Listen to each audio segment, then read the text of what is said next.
Ef þú ætlar að stofna fornbókabúð á Íslandi, hvar betra að staðsetja hana annar staðar en í Fljótunum, þar sem eru 10 kílómetra í næsta byggðakjarna.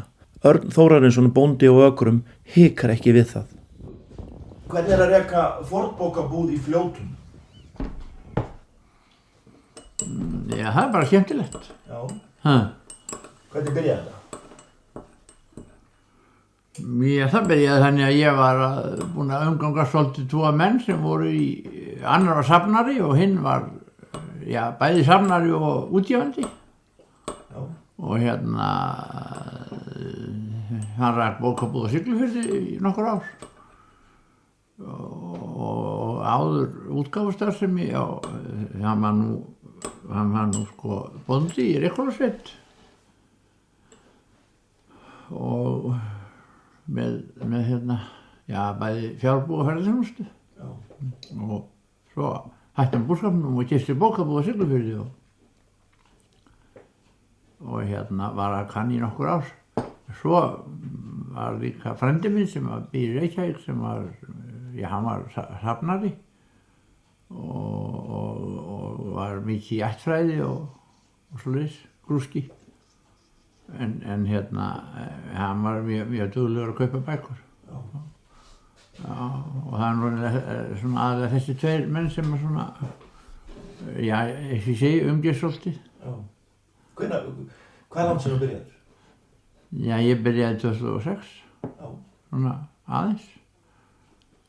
Og það tók nú 2-3 ár svona að náði þessu upp í eitthvað magn, sko. Já. Fornbókabúð í Fljótum, en þetta náttúrulega fer allt í gegnum netið. Já, mest allt. Eða mest, já. Það nú samt svolítið að fólk komi. Já. Já, aðeins. Og en það kannski búið að sjá eitthvað á netinu svona sem það að spá í. En sumir rekast nú eiginlega bara inn svona bara tilvíðin, sko. Já. Ertu þá með öflugan lista á netinu þannig að fólk getur skoðað? Já, það nánast allt þar. Já. Svoleiðis að... Og hvað það margir titlar? Já, það auglýst í 10.000. Já, það nú talsvert. Þegar við erum að halda samkomu Vesturlandshelgina. Við byrjuðum í fyrra og ætlum að halda því áfram í núna og þá þetta opið. Þá hef ég opið 2 daga og fólk getur komið. Og hvaða tegundir af bókum seljast mest?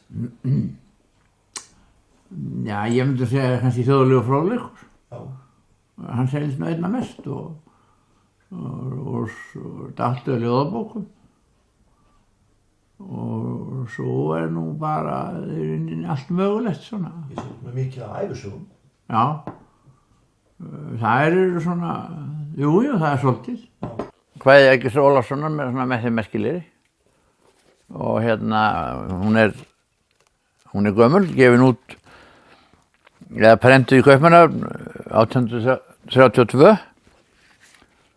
Og þetta semst frumútgáfan. Og í fínu rauðu skinnbandi eins og sérðu. Og ég myndi segja að þetta væri svona, ég ekki að segja þessi dýrgripur en svona með þeim betri. Myndirðu segja að þetta væri svona þína aðalvinna í dag? Nei. Þú ert alltaf bóndi. Ég myndi segja að aðalvinna væri við rollurnar, sko. Já. Hvað það nú margar hjá þér? Það rétt, slefa yfir 300 hausar. En ég reyndar búinn að fækka þeim aftur, sko. Það voru fleiri áður. Já.